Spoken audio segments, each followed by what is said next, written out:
stuff. Man, oh, you know, we've been talking about this class so many times before.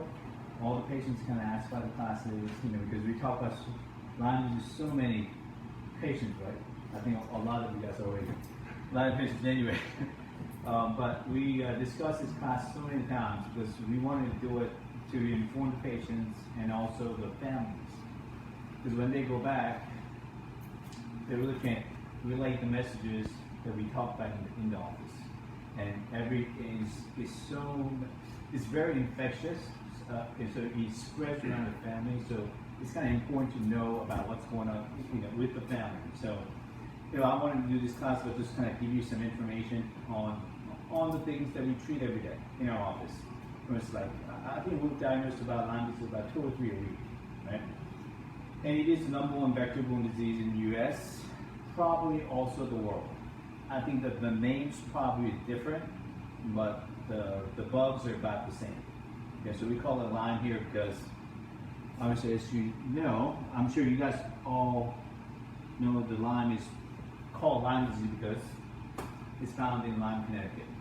Okay, it was probably there before, but the doctor before we found the Lyme infection in Connecticut, so he kind of layman's terms of Lyme disease, but in medical terms is Borrelia burgdorferi. Okay, now that's one species, right? So you guys probably, whoever had the Lyme test done with us, you know we usually check about 4 species in our test, but there's about 900 species in the world. Okay, so even if you go travel to a different country, and because a lot of times patients ask me, well, I never been to Connecticut. Okay, I know. it's different. It's not like that anymore. Now, if you follow the CDC guidelines or the area of the Lyme, it's going to be typically going to be northeastern. Okay, so I don't think we have the slides on that the CDC, the spread, the Lyme, but I'm going to show you the kind of where the ticks are located. But pretty much entire America will have different ticks located. So you'll pretty much be exposed to ticks wherever you go. And then, you know, you'll go to Asia, they'll have a different tick. You go to Europe, they'll have a different tick. So, you know, we're going to talk about North America, but, you know, the France or the Europe, they'll have different names for that, the Lyme disease, okay? So, and one thing that's very specific for Lyme, the tick is about 8-legged bug. And then spiders do that too, but they're called arthropods. So, and in the pictures I'll show you some, but there's 2 kinds, the hard ones and soft ones. But they're both sucks. They're bad. Okay, so both of them, doesn't really matter which one. Okay? But not, I mean, you know, the thing is that not every one of them have infection, the pathogen in it, but pretty much all of them does. Now, it also depends on your immune system as well. Like, you know, if you have immune system compromised, we talk about this all the time. Like, patients talk about, because not everybody gets Lyme disease right away. Like, you know, you get tick bites and at 10 years down the road, then you'll have a Lyme disease flared up when there's some trigger to it, some trauma or car accidents or vaccines or shots, any kind of strong infection pathogens. I mean, all that stuff will trigger the Lyme that was dormant in the body. So it doesn't have to be right away. So, but majority of times, if you look at the literatures, it's going to be about 30 or 40 hours. They have to kind of stay on you, and then you'll get infections after that. Now that's kind of usually the one with the hard shells. Now the soft ones, you know, the soft ones are very easy. They don't. I'll talk about a little bit more, but the soft ones, they kind of attach you. They kind of suck your blood. I mean, they'll suck your blood, but then they'll also spit in the pathogens without you really knowing. Okay, so and they'll kind of go to another host without you really knowing. So like the hard ones, they kind of stick to you and suck you dry like forever. But then you have to, and after they're done, they'll obviously let go. But the soft ones, they'll kind of go to different places, and they'll kind of just go to, you know, the raccoons, squirrels, or mice, any kind of bug they want to hook up to. Okay, so it's kind of pretty much anything they want to stuff, and then they'll go to the humans, and they'll spread the germs, and it goes on and on and on. Okay, So there's the two kinds. There's the soft ones, the hard ones, and the pictures. We'll talk about the pictures, and I'll talk about all the different species too, different kind, the most common ones. But all of these, the phases of the tick, from larva, nymph, and the female adult males, they all cause infection. Doesn't matter which one. So if you have like this small one stuck to you and they're like, well, there's babies. Okay, well, they still carry pathogens. Okay? The big ones, yes, too. But the female ones, they lay hundreds and hundreds of eggs, and they cause all these ticks, and that you will be seeing everywhere. And most people know it's wooded areas, like grass areas, everywhere, like all the forests, or outdoors, all that stuff. But now we know you can find it anywhere, in the home, your gardens, yards, and I think a lot of you guys know, we always ask about if you guys have pets, like dogs, cats, horses, anything, or I don't know, any kind of house mice, the pets, any kind of stuff will carry that stuff. So when patients ask me about, like, I don't remember anything about getting bit by a tick at all, again, we have to kind of just be careful about that, because it doesn't have to be ticks. It can be your dog kissing you, right? So we talk about this all the time, right? So they salivary transfer. And dogs are more likely to have ticks too. And they're actually more likely to have Lyme disease. So we don't really talk about the dogs a lot, but dogs carry Lyme disease all the time. So like arthritis, they have heartworms, they're all kinds of cancer. I mean, those are all a lot of times because of Lyme disease as well, just like humans. So it is kind of important to look at your dogs, and obviously we have to be careful because it's going to be transferring to everybody through your pets. So those are all the. So these are the kind of the life cycle of a tick. So it goes on, and as you know, larvae attach to smaller animals such as the birds and the mice, and develop into nymph, and then which attach to larger hosts. Larger hosts mean cats and dogs, horses, deer, anything that you can think of, right? And there's about all kinds of ticks that you can kind of see, right? Any of this stuff will cause any kind of infectious disease. About nearly 900 species is pretty much in the world. I'm going to kind of just go through the slides here, because I just want to see the pictures of the map right here. So this is American duck tick, right? So this covers pretty much the California or half of U.S. And then if you look at this one, which is a deer tick, kind of cover it's still about East Coast, right?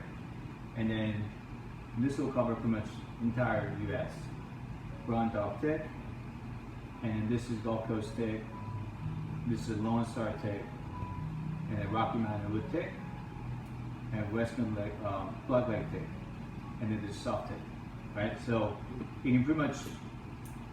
So whenever you guys or any patients kind of make a claim that I never lived in Connecticut or Pennsylvania, it really doesn't matter, because the ticks are pretty much everywhere.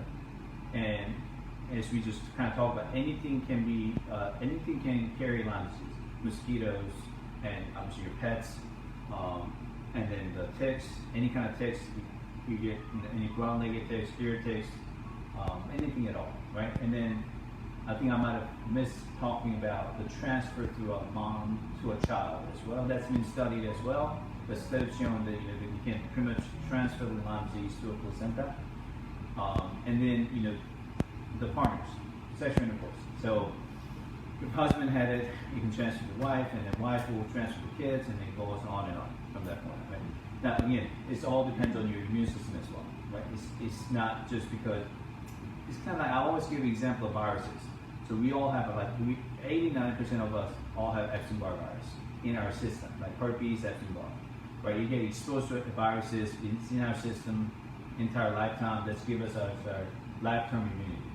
But when your immune system is compromised, that's when it shows up, like canker sores, rash, hives. All those things are virus irritated. So whenever you're stressed out and you get sick, the virus will flare up, and it creates a problem.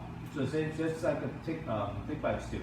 If your immune system is pretty good, body typically will catch those infections from that point on. Because as soon as they get infection, they'll obviously send T cells, natural killer cells, B cells to detect infections, and then they'll try to take care of it.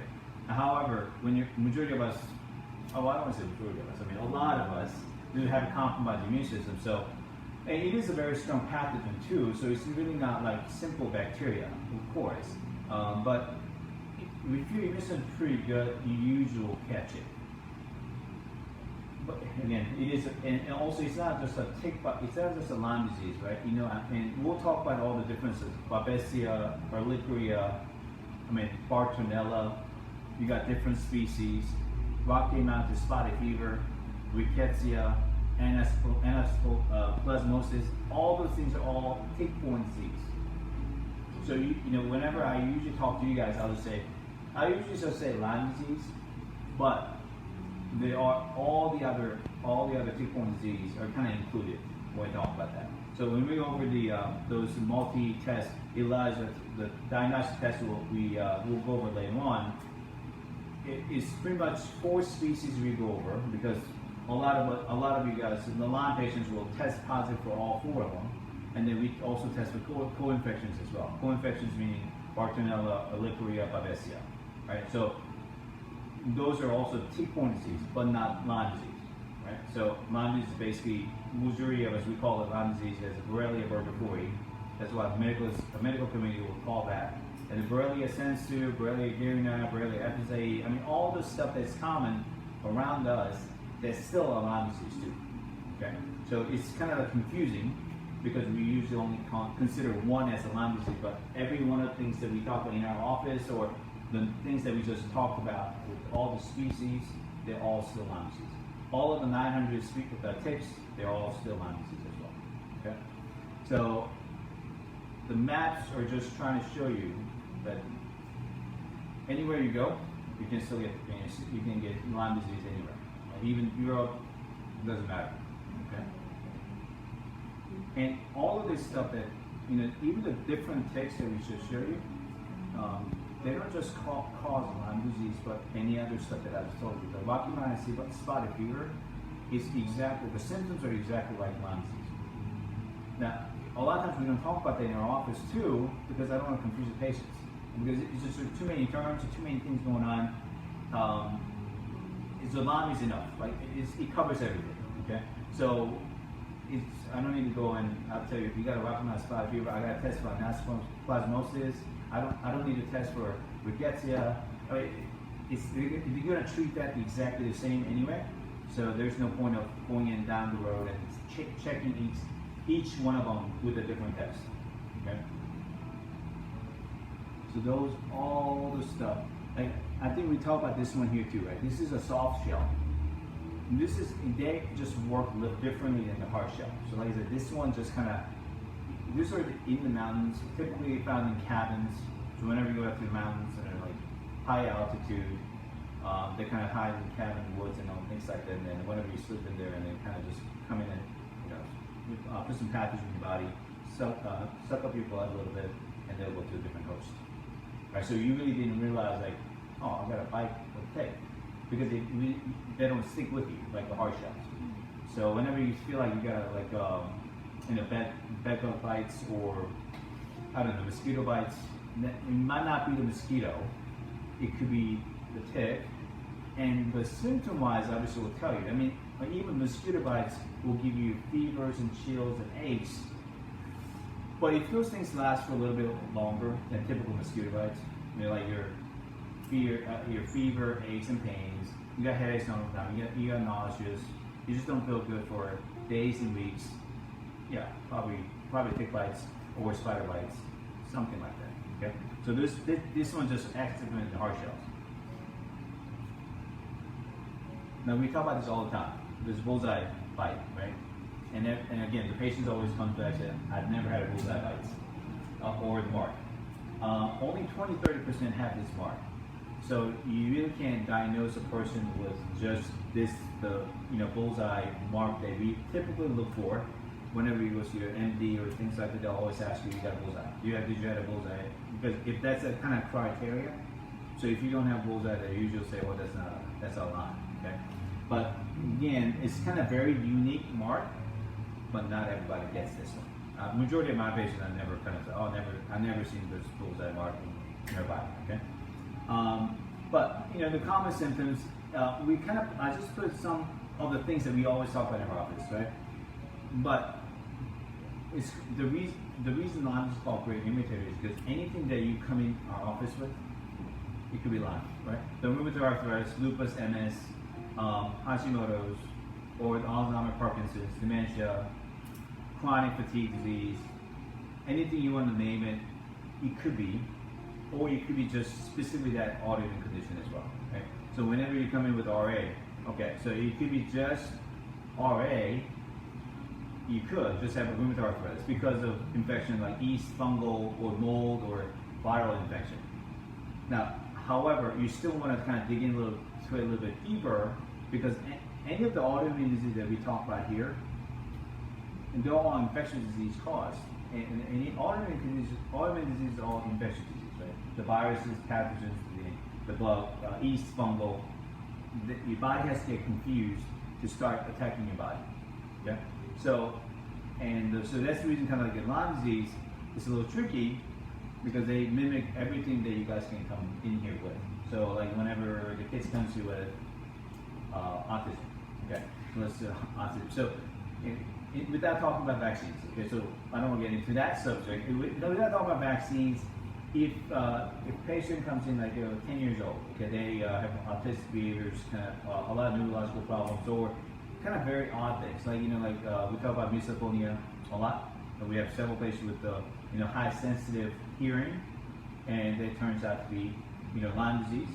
When we test the Lyme test, then they'll be the test will came back very positive. All right, so but then they'll be considered just kind of what we call just a label as a misophonia. They're just hearing things, okay? But the infection affected their hearing mechanism, and they gave you high-pitched sound, right? And then also, Lyme loves the brain typically, so they'll cause a lot of frontal lobe problems. So the frontal lobe problem, anxiety, depression, behavior issues, all that kind of stuff. So majority of us will just call it autistic spectrum disorder, but it could be because of Lyme disease as well. Now, the kids, unless you guys have reason to believe they actually got bit by the tick or the pets, usually going to be from mom, right? From parents. So if from parents, but triggered by what they've done when they're born, whether again with vaccine or antibiotic therapy or whatever. So you have to be triggered for them to start showing. So if I can just kind of cover the whole thing is it's the kid, because we do have a lot of kids with Lyme disease, right? Without getting into so much of the vaccine or pros and cons of vaccines, the whole thing is, if you have a pathogen, like vaccine kind of acts like a gas.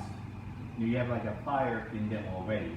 You're just putting you're just kind of lighting up the fire with gas. So when you shoot like antibiotic therapy or vaccines, that kind of just kind of lights it up, so you can trigger all these infections that kind of harbor in their body.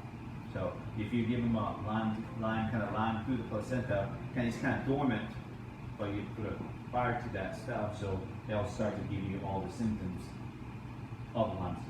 Okay, so anything like the whole thing about the Alzheimer's and Parkinson's, this is just one reason that people can have Parkinson's, Alzheimer's. 7 out of 10 Alzheimer's, Parkinson's patients, when they autopsy their brain, had a Lyme disease DNA. Okay, now all those people will probably have also aluminum toxicity or mercury toxicity. Or probably on statin medication, which all cause Parkinson's and Alzheimer's as well. But it doesn't really help to have Lyme in the brain either. Okay, so just keep that in mind. So that's one of the reasons why we work with the therapy. Like neurofeedback that we talked about later on. One of the things that we always work on is brain for the Lyme patients, because all of the Lyme patients actually will have brain issues anyway. So that's kind of, and this is all 4 of them kind of right here. Those are just common things: fever, chills, body aches, stiff joints. That's a common thing, but that's common symptoms for everything. Right? Fever, chills, flu, kind of flu-like symptoms. Okay? All right. Diagnosis. Right. All of you guys probably know.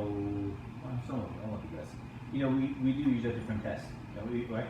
So whenever a lot of you guys already went through the MD diagnosis, right? A simple antibody test, and then if that tests positive, then you go on to Western blot test. Okay? That's what CDC recommends. That's what requires to be reported to CDC on very special cases, I'm sure, right? So if you test an antibody like antibody called IgG and IgM, they kind of screen it out for you. It's what we call indirect method. So if you have infection, that antibody will be present in the blood.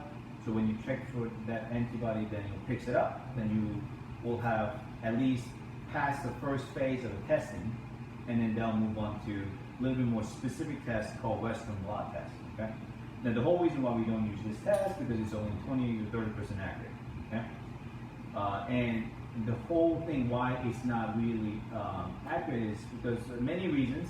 The test is archaic, and then also the Lyme disease is smart. I mean, it's a very smart bug, and they'll trick your body, and body doesn't know how to react to it, so they don't really attack it. Once you lose that initial stage of the infection, you can't attack it with antibiotic therapy. Now, we talk about antibiotic therapy all the time, right? Because patients ask me all the time, it's like, okay, well, what about antibiotic therapy? Yeah, I mean, I don't mind you guys using antibiotic therapy if you know you had the tick bites within 2 days, because it's still in the bloodstream. Now, once you kind of start losing that time period, and then you start to move into brain, kidneys, joints, muscles, heart, I mean, wherever they usually typically go, and then as this is what we call spirochetes, right? They drill into the bones and drill into the brain, so they don't usually come out like by itself. So they're kind of, it's like a screwdriver, right? So you can't really just pull it out. You have to unscrew it and let them unscrew it, or you have to make the environment very uncomfortable for them to come out. Okay, so it's kind of very odd-shaped bacteria, right? So it's hard to just use antibiotic therapy to do that. Now the other complexity comes in is majority of us usually have an antibiotic therapy at least once in our lifetime, or typically nowadays.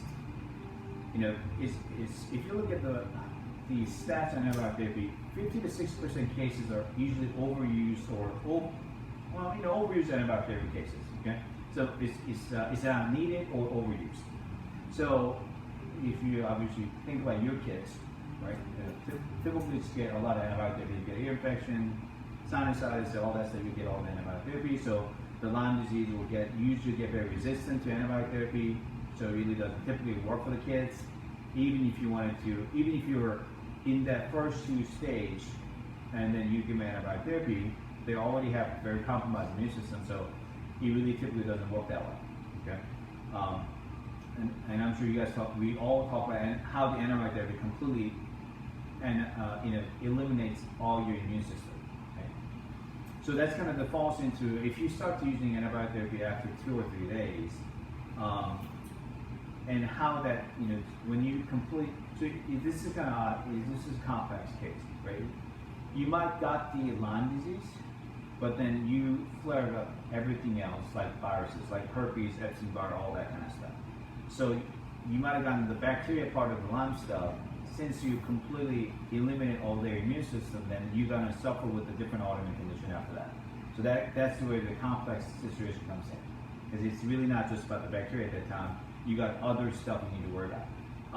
And I don't know if you guys caught that, but the co-infection that comes in with the Lyme stuff, it's not just the bacteria. You got the parasites that comes in. So one of the things is Bartonella. Bartonella is actually a parasite.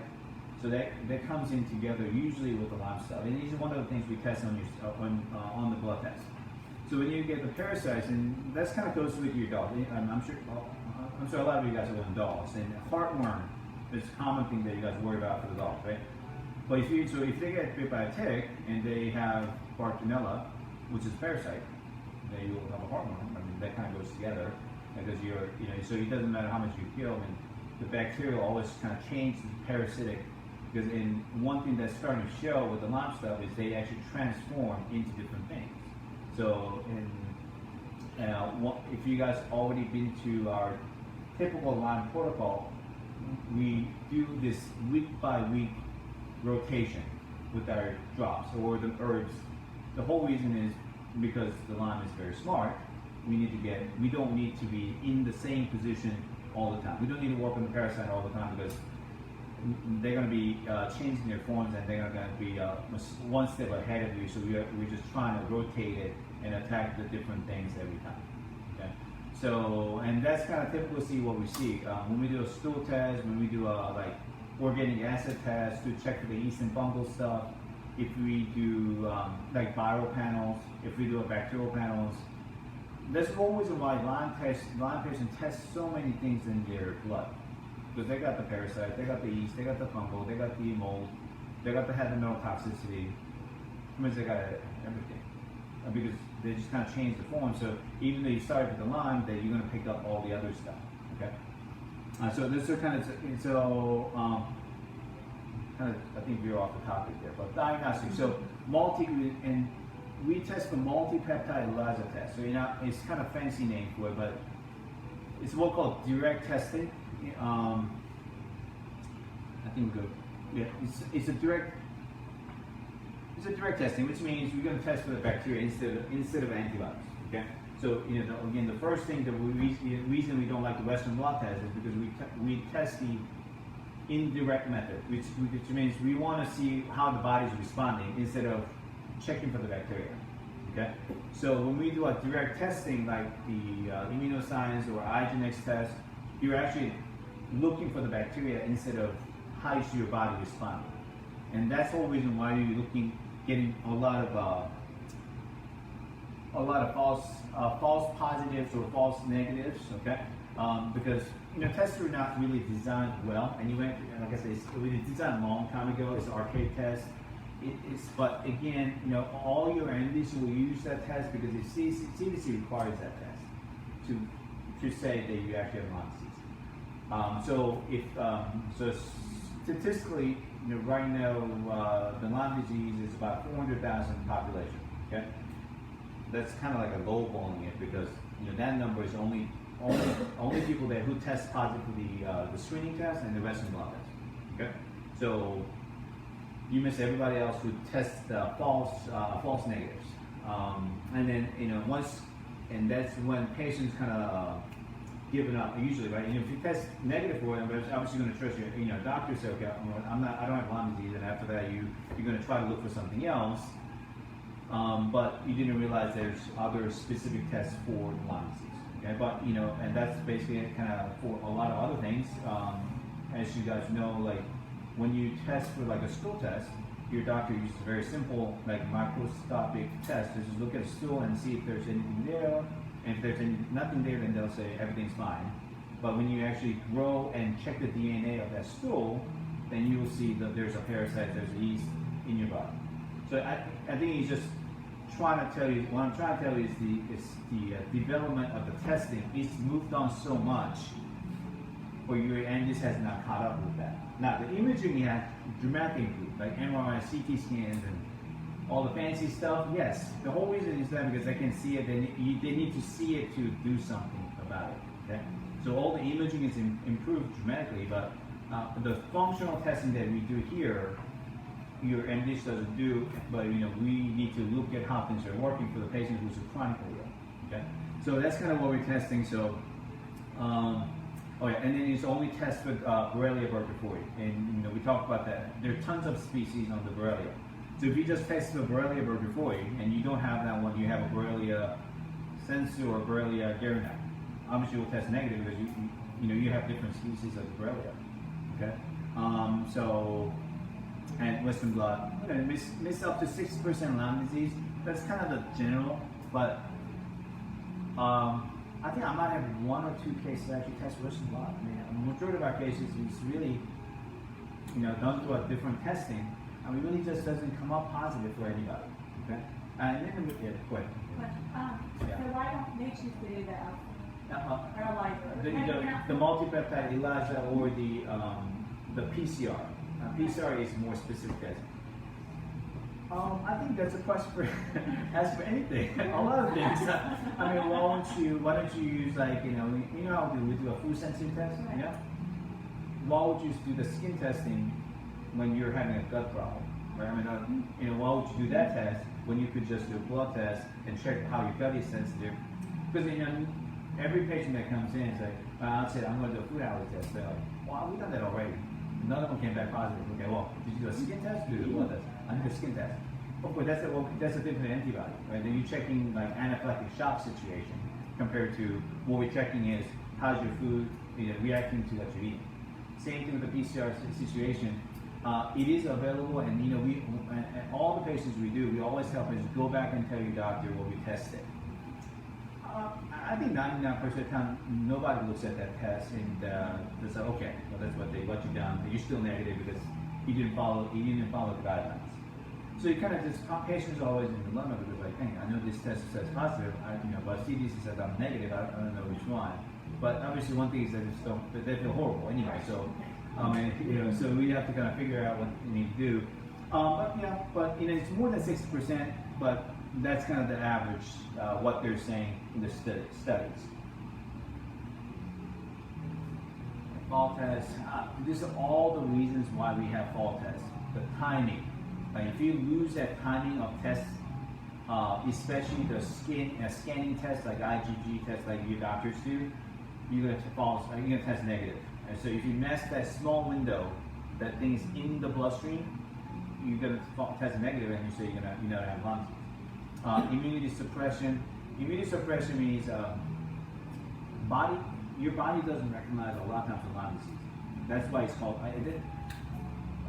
That's why it's so hard for your body to kill it. That's why it takes so much time to kill it, because your body doesn't recognize it's actually infection. That's why I call it smart. But they transfer forms and shapes and all that kind of stuff. So body thinks it's like another cell, and they just don't know how to attack it. So it kind of goes along throughout the life, and it just kind of goes. So that's why it's so chronic. Like it feels horrible, but it doesn't kill you for a long time. I mean, it's not like a cancer. So your life is miserable for your entire lifetime, but it's just you can still go on and live, whatever. But antibiotics too. We kind of touched on that before. If you do antibiotic therapy, when you're like when you say, let's just say you've been sick for a whole year, you felt horrible, your joints are hurting, you had some dementia, your brain's fogged, and you didn't know you had Lyme disease. Now, even if you did know you had Lyme disease, and then you went through antibiotic therapy, so 3 or 4 antibiotics for minimum 2 or 3 months or more. That's a typical Lyme literate doctor's protocol. Okay, so if you go to a Lyme literate doctor, they'll say, okay, well, we're going to do a 3 or 4 antibiotics rotation or all together for a couple months, and then you do another round, and it kind of goes through that. Okay. Now, as you know, he was doing we don't even like 1, but you're going to have to do 3 or 4, and then on top of it, they might do steroids and things like that. So and the danger of antibiotics, you can obviously literally kill you, and they go very. If you think the die-off reaction that we do here, like like how you do detox, and then you go through a die-off reaction, like you're killing bugs and they release toxins and you feel horrible. Just imagine like 3 or 4 antibiotics a day, right, in the protocol. It just feels horrible, right? So they usually they get very sick. Now the success rate is kind of very minimal, but again, if you didn't know kind of the way how we usually do it here, most patients obviously will go through that because that's kind of the only choice they have. So, but more antibiotics you use, it becomes part of MRSA, like methylated resistant staph infection. The body kind of get lost, and they just can't figure out what's going on anyway. So the test always comes back negative because there's so many different activity going on. So whenever you run a simple test, you won't come back positive. Even if you redo our testing, and I'm sure a lot of you guys, we discussed about the activity level. Just because you have a very low activity level, that doesn't mean you have a very small amount of Lyme. It doesn't work that way. The lower the activity level is typically, probably had a longer time. Now, if you have a very high activity level on the testing, see that graph. When you see that graph, how the activity level goes up, that's usually an acute situation. You probably had it for maybe recently, not so long time ago. Okay, and so when you look at Oh, I don't think I have that picture of it. I'm sorry.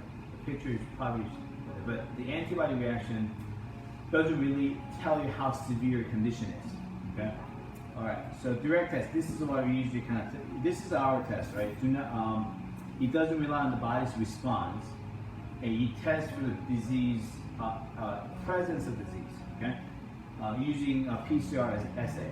And this is kind of a very sophisticated one, so that's kind of which costs more money than typical screening test, because you have to use a more sophisticated test to screen out the Lyme stuff. I think we covered this one also. Even if you don't have Lyme, if you have just like, let's just say you get rickettsia, which is Rocky Mountain spotted fever, they'll act exactly like Lyme. Even if you just have that one, okay, that's a tick-borne disease. But we test these three: Bartonella, ehrlichiosis, and Babesia is usually included in the testing that we do here. Every one of them usually tests all three of them. It usually comes together. So even you say, so a lot of times patients will say the Lyme activity level is not high, so they say, well, I don't have Lyme. This is not, you can cross that reference range. But even if you just test positive for Bartonella, I mean, that's big enough problem. It's still very strong parasite to affect your brain, joints, heart, everything else. But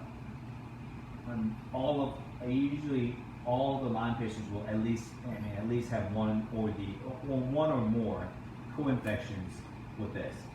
So that makes your Lyme disease difficult to treat because you got multiple infections.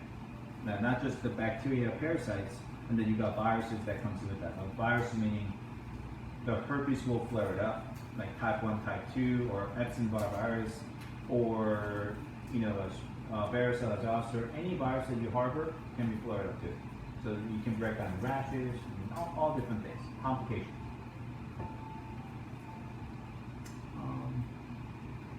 I'm sure you guys probably know all these, right?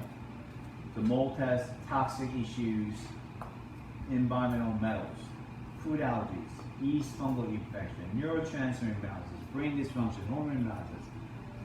I mean, that's kind of the whole reason why we have so much difficulty with the Lyme patients, because usually when you have Lyme, you probably have mold, whether it's because you're exposed to mold or whether it's the Lyme increases the mold activity level.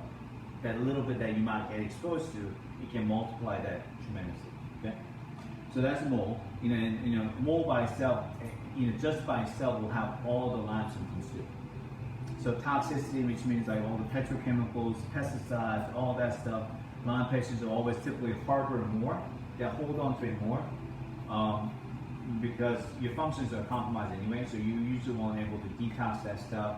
You usually have a mutation in your genes, so you won't have a ability to clean things up. And I'm sure you guys heard of like all the methylation mutation, all the fat, the methylation trouble. Those are gene mutation.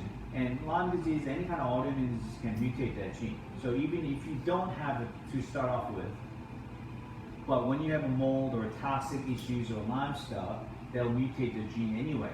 So you'll develop that problem if you don't have the gene already. Okay. So, and that's not just that one, but any other genes too. Okay. Now we all old here, so when you I'll say I'm young. But whenever you guys went to school, right? I mean, I think we learned. What do we learn about the genes, the genetics? I mean, did we say learn that genetics? You're stuck with that your entire lifetime, and there's nothing you can do about the genes. But now it's a completely different story, right? We know the genes do change according to your lifestyle, according to what you do, according to what you get exposed to. And genes do mutate, and genes do express themselves, and genes are, so you don't stuck with your genes that your mama gave you. Okay? It really doesn't. I mean, you only first replace by 20-30%. So when a patient comes to you like, oh, my dad had this one, my mom had this one, okay. Well, that plays by 20%, the rest of them is your responsibility. Okay? And then you can always reverse the genes and all that stuff. Now, it's going to take a long time, but just like, you can develop bad genes, you can also reverse that bad gene to good genes as well. So, the science have completely changed on the whole idea that you stuck with a gene and that's it. No, that's not the case. So a lot of times I don't like when patients bring in like gene test, genetic testing, because genetic testing shows you like what your tendencies are. You know, like you can't have grains or because you can't break that down, or you can have a lot of fats because you can't break the fats down because you have a gene that have trouble breaking down fats. Okay, so I understand that, but you know, you can still compensate for that. Okay, and it does help you so much because you have a tendency. Okay, you can modify your diet according to your genes, but it's not. It doesn't always have to be stuck with your gene. You can't always just kind of just stuck with it and say, okay, I can't do antibiotics because I got colon cancer gene and I'm going to have colon cancer. No, that's not the case. Okay? You have to express that gene. Obviously, if you have Lyme disease or mold or any kind of toxicity issues or, you know, candida infection, those will make your gene express more, of course. So you do want to address that issue so the gene doesn't express and cause those cancers that we all scared of, right? So those are things that kind of what's going on. So all that stuff all these things are testable, and you can test those stuff, right? And a lot of you guys probably done that test because those are all it's important to, especially like food allergy sensitivity.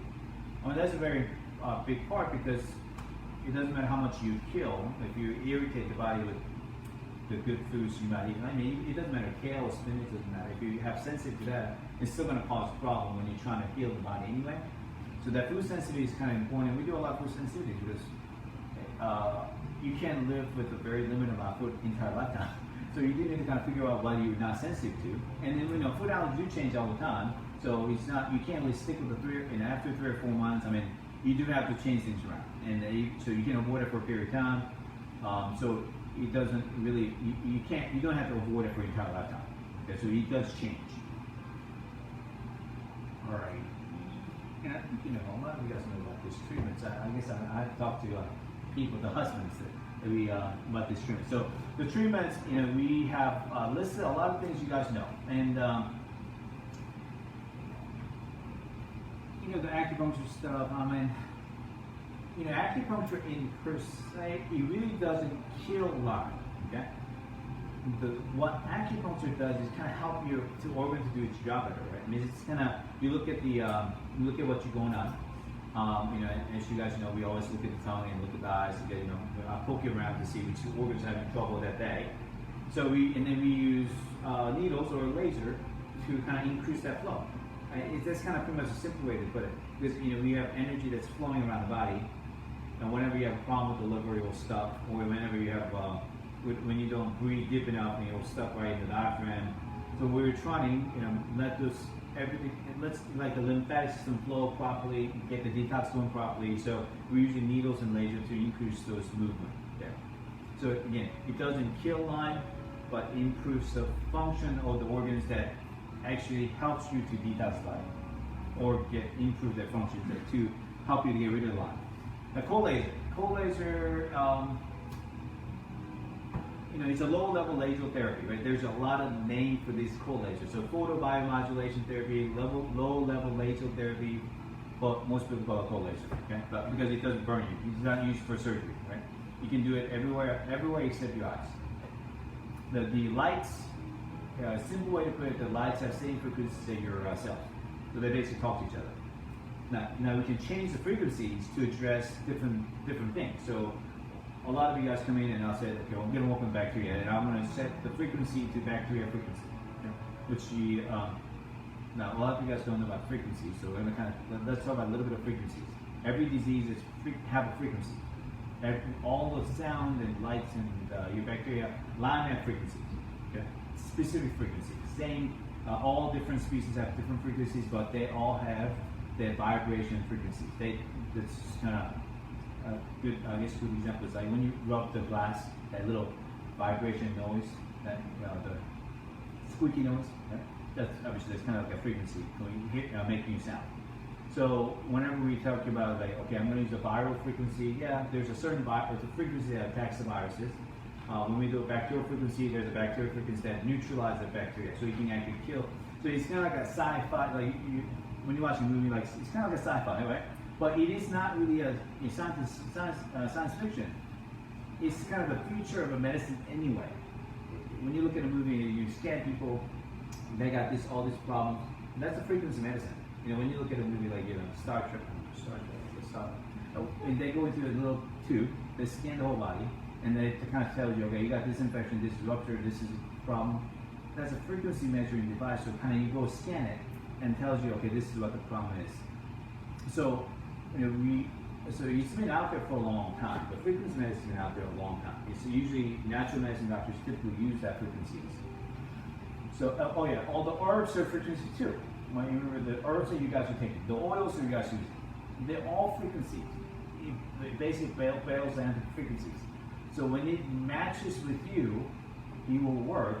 If it doesn't touch anything, it doesn't work. Right? So that when you take the herbs, if it's right for you for that for your situation, yeah, it will affect that frequency of the battery, and you kind of neutralize that there for you. Right? Same thing with the laser. It's a light, but you carry a certain frequency, and you're just shooting that laser with that frequency to neutralize what's going on with the light. And then you still want to think about it that way, but light by itself helps with the cell healing. So doesn't really have to think about it in that way, but low-level laser by itself helps with the cells to recover, regenerate, and heal itself. So you can use it for pain, inflammation, any kind of nerve regeneration, low-level laser right here. And you got magnetic therapy. And our office love this therapy, right? Everybody does this. For whatever reason, maybe you always put them on there, okay? Now, the whole reason being is, especially, let's kind of gear towards Lyme patients. Okay? The Lyme patients, we do this for Lyme patients. If you remember, Lyme is a spirochete. It drills into your system. So they don't kind of come out by yourself. Like they're going to stuck there. So you can't really pull them out.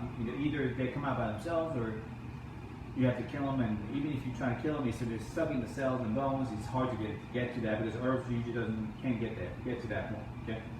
So when you do a PMF and when you vibrate the cells into a certain frequencies, or and make the environment very uncomfortable for the Lyme, it's kind of like that vibration. Like when you do vibration, all these little marbles kind of get into place. I don't know if that's a good example, but anyway, if you're vibrating a certain frequency in a PMF, it creates an environment that the Lyme doesn't love, that automatically just kind of just shake itself, come out to the surface. And then at the time, you're using herbs or different things to address the infection. Now the magnetic field by itself also is a healing process too. When you're sick, when you have Lyme disease, when you have cancer, when you have all the other disease, your cells are moving at a very slow pace. So they don't move at all because there's no charge. There's no charge in the cells. So when you put them in the magnetic field, you're recharging the cells so they can do their job better. Whether it's a liver cell, kidney cells, or whether it's brain cells. So a lot. So again, a lot of you guys come in and we'll do like brain, or we'll do like different locations that kind of you guys have trouble with. Yeah, we want the cells to move faster because I want them to do their job better. Okay. So yes, we help them with the pain or inflammation and all that stuff, but we basically boils down to we're trying to increase the cellular flow and movement to help you to do their job, because most of you guys have had this for issues for a long time. So your cells are basically kind of like rock bottom. So we're trying to get that stimulated so they can bounce back and forth. So whenever you're lying on the table, your body's moving. That's basically cells going through and kind of hitting each other. So, and you can, there's different levels of it, but that's basically kind of what boils down to. And then you want to make an environment that the Lyme doesn't like, so you can kind of irritate them, and then you can attack that infection while you're making the environment. That goes same with the farm for sauna as well. Let me talk about the farm for sauna first. Farm for sauna. The farm for sauna too. And the farm for sauna is well known for healing process. Like in Japan, they use it for cancer treatments. But the majority of us know the far infrared light is good for inflammation, pain. A lot of people just use far infrared for pain. But it's also detox. So it helps you to clean up the lymphatic system, get your blood flowing, and all that. The whole reason why we use the far infrared for Lyme, and it's because you want to make the core temperature high. The Lyme is uncomfortable in that environment. So so it's not a regular sauna, so it doesn't get hot. It's a light therapy, right? So you're shooting just like a laser. You got the light that comes in, and you're doing a therapy with the light, but the core temperature gets hotter. So you're increasing your core temperature, and then just like any other bug, they don't like that. they're like, oh man, this is uncomfortable. So they're gonna come again, unwind themselves, come out to the surface, and then again, that's when you try to attack the cells and try to kill the Lyme disease. So that's why we use the foreign first sauna quite a bit. So a lot of therapies, people actually travel like Europe to do this thing. And I was like, you can just get a foreign first sauna and do it here. Okay? But they've got a lot of money to do those. But foreign first sauna is basically, it's the one thing that we usually recommend. A lot of patients do have at home. Because even if you want to just do a portable foreign first sauna, but that covers from neck down, or if you want to just buy a small one that just fits you in one person, you can definitely use all that stuff to continuously work on the body too. Because as you know, you can put some oils on your body, right? And we'll talk about the oils too. But you go into the foreign first sauna with different antibacterial, antiviral into the body and do a sauna, and now that goes into the body, and then you get the whole frequency thing. So you'll create the antibacterial infection, and it'll kill the bugs, kill the viruses, all that. But that's kind of what we use a lot to detox the body. And a lot of you guys know about the neurofeedback. Now again, neurofeedback doesn't kill the Lyme, okay? But all the Lyme patients have a brain problem. I mean, literally. Not all of you guys, but the function-wise, like whether it's dementia, whether it's bipolar, whether it's autism, whether it's ADHD, or can't process information properly, or you can't see right, or I'm kind of listed things that what you know about the brain. But even if you just say, we have patients who go to the bathroom 15 times a day. Okay, let's just say right? They also have Lyme. Okay, they have Lyme. But it's also, you can kill all the infection, but if your brain, due to a Lyme disease, has affected and not able to control your bowel movement, doesn't matter how much you kill the bug in the colon, because the process mechanism has broken down due to a Lyme disease. Okay, so unless you rewire that brain, doesn't matter again. It doesn't matter how much you kill. Now, it doesn't matter. You buy the other ways too. It doesn't matter how much brain you fix. If you don't kill the bug, that doesn't really matter either. So it's kind of the whole, the double-edged sword. You gotta treat the whole thing. So you do have to address the infection, so you can correct the brain-gut relationship. But we also try to rewire the pathways in the brain so your nervous system can function properly to address the Lyme infection. Okay? And majority of Lyme patients have a lot of neurotransmitter problem, as you know. Typically the serotonin and dopamine, which is all happy chemicals or the memories or stress hormones and all that. So usually they'll have a deficient serotonin and dopamine. Now you can blame the gut, because gut is the one that actually produces all your neurotransmitters. But you can blame the frontal lobe dysfunction, and things that affects all the things that the Lyme patients have trouble, like memory, short-term memory. Can't think clearly. I can't make a decision. I'm anxious all the time. I'm depressed all the time. Yeah, like things like that. Common thing that a lot of Lyme patients have. So when you do a neurofeedback, you're trying to correct that nervous system neurology. The brain controls about 80% of your nervous system, so I think it's pretty important to kind of rewire the brain as you go. You don't always have to do it this way. There's many other ways to do it. Even if you do a PMF too, we work on the cells of the brain, and we do kind of on the head. So that's kind of part of the way to really heal the cells of the brain too. And then a lot of you guys know we usually do a laser on a different part of the brain to increase the cellular activity or healing of those cells just by using different lasers on the head as well. Okay? In the lab two, a good way to just put it is a hyperbaric chamber. Right? So, all of you guys know hyperbaric chamber. It's saturating the oxygen into the body so you can recover quickly. Most people know that as that one, because a lot of athletes use it to recover quickly after their, the games and things like that. We use it as increasing oxygen saturated environment so the bugs do not survive in the environment. Okay, so the Lyme disease do not like oxygen, so they if you increase the oxygen level in the body, again they get irritated and they don't get to survive. Now it's not just the Lyme. Majority of the big bacteria is anaerobe. So So they live in an oxygen-free environment. So when you increase oxygen and make your body more oxygenated environment, they really don't have a way to survive, so they get killed. They also change the pH of the body. So a lot of you guys know we talk about the acidity, alkalinity. We want your body to be a little more alkaline, so oxygen makes that into the whole environment that helps your body to heal. Okay. It also helps with brain too, because one of the things, oxygen is really good for you is brain damage. So whenever you have a stroke, then the first thing you would love to do is put a patient in the hyperbaric chamber or the oxygen therapy, because you can recover that quickly. But again, there's conventional medicine doesn't do that, but that would be a very smart idea to do. But that will be a good idea. But so if you have a Lyme stuff too, when you do oxygen therapy, you can recover things much quicker. And it also helps with brain function. So that will be what we will be using. And it's kind of same laser. I mean, it's much bigger, more powerful. So, the whole reason we use this machine is, I've been practicing about 15 years, and we use the laser even from the beginning. And the power of the laser has gotten bigger and bigger and bigger. Okay.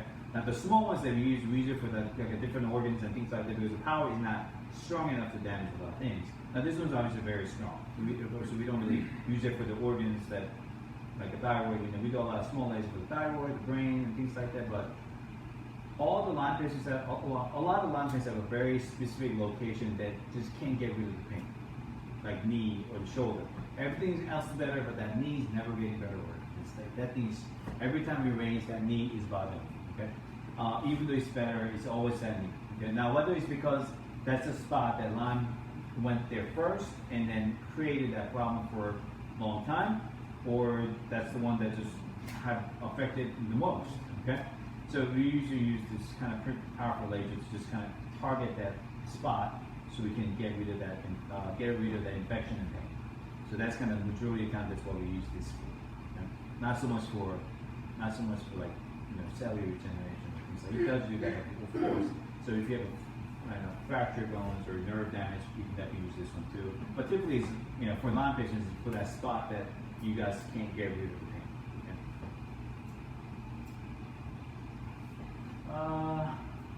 Now we didn't talk about the oils, right? The oils and we did these slides. I'm sorry. Moment. You forgot the oil. What about the oils? The oils are, we use oils a lot in our office, okay? Whether it's Young doTERRA, obviously we use it a lot for the farm for sauna. And the oil therapies for the Lyme patients, I think a lot of you guys, we recommended that. Oil therapy just to boost up the immune system, and also, soak that oil into the body so it can kill the bugs. I mean, whatever the, different reasons for that. But oils are very used for a lot for that. And we typically use it for outside a lot. But as you know, some oils we can always consume it. And every company has those Lyme bullets, right? Different formulas to address and take it internal, right? Do you guys know the Lyme bullet formulas, right? Yeah, Lyme bullet formula. I mean, a lot. It's kind of pretty much similar, right? Some frankincense, some tea tree, some oregano, and kind of all added together. And no, we used to do that quite a bit, but we kind of just been kind of sticking with the more outside therapy than internal, okay? Because it can be a little bit trickier. I don't want to be, but it can be very useful, of course, right? And so if you want, sometimes there's a layer by layer. So if you hit a layer and clear that up, you might need to use like a Lyme bullet to break down another layer, so you can actually hit it harder. Right? If you just kind of be consistent, it's like, okay, it's been pretty good, but I want to kind of just hit another layer. Okay, great. You can maybe use a Lyme bullet to hit that and just kind of do that. Or there are different ways to do that. So, and again, the dosage, right? The body size, the baby size is smaller, and so you don't want to be like strong. And then if there's some issue with intestinal stuff, then obviously you want to cut it down and figure out if that's right for you or not. Okay. But oil stuff, we use it a lot, but more for the body stuff. Okay. Prevention, I mean, it's hard to avoid ticks because sometimes they kind of come to you very secretly, and then the pets. I mean, we all love pets, and dogs are very big offenders. And again, they do carry Lyme disease a lot. Actually, you guys carry a whole lot of other stuff too. Yeah, so they carry the parasites and all that stuff, Lyme, but you just have to kind of watch. watch out for this whole thing. Now, you know, the dogs do need a lot of treatments too, so they can always get. I know they have Lyme vaccines, but again, even if your vaccines are kind of one species, well, you know, the vaccine, the whole idea of vaccine, you have to match the species, right? If you don't match the species, there's no vaccine. So if your dog had different Borrelia, doesn't matter if you have a Lyme vaccine because it doesn't match the vaccine, the bug that you have, so there's no point of getting the vaccine. Okay? So you just have to kind of make sure that your dog's clean and just watch out for ticks and they're coming from the outside. Okay, so and it's not just the dogs, right? You know, any kind of pets, anything, horses. Horse is a big thing. I mean, we know we have a lot of horses around Charlotte area, and a lot of kids ride horses. And just remember that horses, the saliva, same thing. Just like dogs, if they kiss you, then they can transfer that to you as well. Okay. So pain shower, perfume daily tick checks. I mean, insect repellent. Not the DEET, but I'm talking about the oils, right? All that different oils you can spread around. They're very safe, and I'm sure you can order online. You can make your own. You can do a lot of things. If you want a specific oil recommendations, I mean, you can do a lot of stuff. Anything with antibacterial, antifungal, antiviral activity oils, you can spread that on your body, right? I'm sure you guys know more than that. Okay, so all the oils. Okay, so those are good. And did I miss something?